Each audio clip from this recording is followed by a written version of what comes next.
रिहान एक 12 साला ज़हीन और तजस्सुस भरा लड़का था जो अपने गांव नूरपुर में रहता था। वो आम बच्चों की तरह खेलता कूदता था, मगर उसके दिमाग में हमेशा सवालात गर्दिश करते रहते। सबसे बड़ा सवाल जो उसे हमेशा तंग करता था वो था, सच क्या है? एक दिन उसने अपने दादा जान से पूछा, दादा जान, सच क्या होता है? दादा जान ने मुस्कुराते हुए कहा, बेटा, सच वो होता है जो कभी नहीं बदलता, जो हमेशा एक जैसा रहे, चाहे दुनिया कितनी ही बदल जाए। ये जवाब सुनकर रिहान के जहन में और सवाल पैदा हो गए। अगर सच कभी नहीं बदलता तो लोग क्यों झूठ बोलते हैं? क्यों बाज़ औक़ात सच को छुपाया जाता है? इन सवालों का जवाब पाने के लिए उसने सच की तलाश का फैसला किया। एक दिन रिहान अपने गांव के करीब जंगल में गया, जहां एक बूढ़ा किसान दरख्त काट रहा था। किसान बहुत थका हुआ लग रहा था, मगर वो दरख्त को मुसलसल काटने की कोशिश कर रहा था। रिहान ने पूछा, बाबा, आप दरख्त क्यों काट रहे हैं?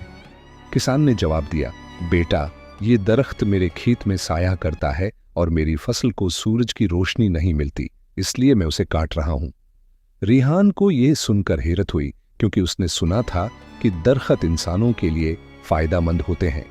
उसने गांव के एक बुजुर्ग से पूछा, बाबा जी, दरख्त काटना गलत है या सही? बुजुर्ग ने मुस्कुराते हुए कहा, बेटा, ये दुनिया सियाह और सफेद जैसी सीधी नहीं होती। सच बाज़ औक़ात ज़ाविये बदलकर नजर आता है। किसान के लिए दरख्त है, नुकसानदेह है, मगर फितरत के लिए ये कीमती है। सच हमेशा नेकी के करीब होता है, मगर बाज़ औक़ात मुख्तलिफ ज़ावियों से देखा जाता है। रेहान को एहसास हुआ कि सच सिर्फ एक पहलू से नहीं देखा जा सकता, बल्कि उसे समझने के लिए हर ज़ाविये से देखना ज़रूरी है। रेहान के गांव में एक शख्स था, रफ़ीक, जो लोगों को धोखा देकर उनके पैसे लौटता था।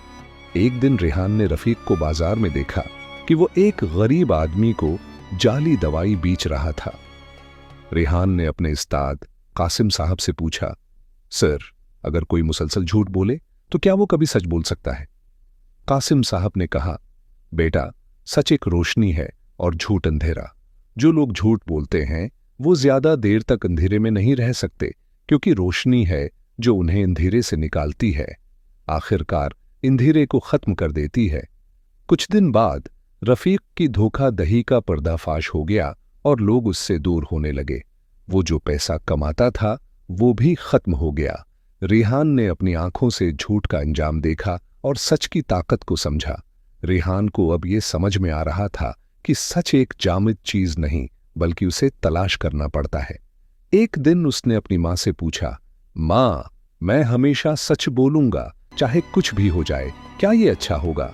माँ ने मुस्कुराते हुए कहा, बेटा, सच बोलना बहुत अच्छी बात है, मगर सच को नरमी और मोहब्बत के साथ कहना है चाहिए। बाज़ औक़ात सच को सख्त अल्फाज में कहना तकलीफदेह हो सकता है।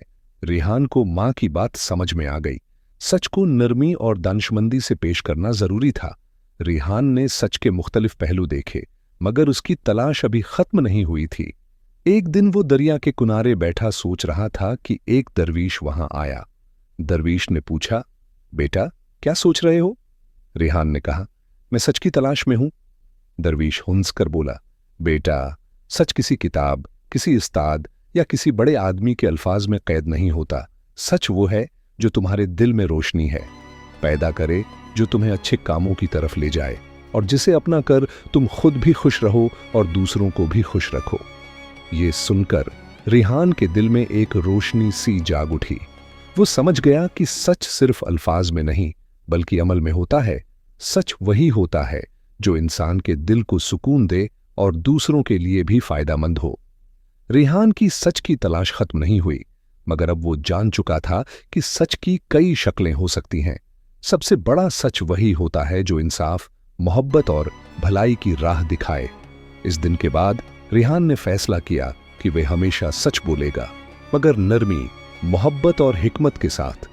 वो दूसरों को धोखा देने के बजाय उनकी मदद करेगा और अपनी जिंदगी को सच्चाई की रोशनी में गुजारेगा। हकीकी सच वही है जो दिल और अमल में एक हो। अगर आपको कहानियां सुनना पसंद है तो बराह करम हमारे चैनल किस्से कहानियां को सब्सक्राइब कर लें और अपनी राय का इजहार जरूर करें।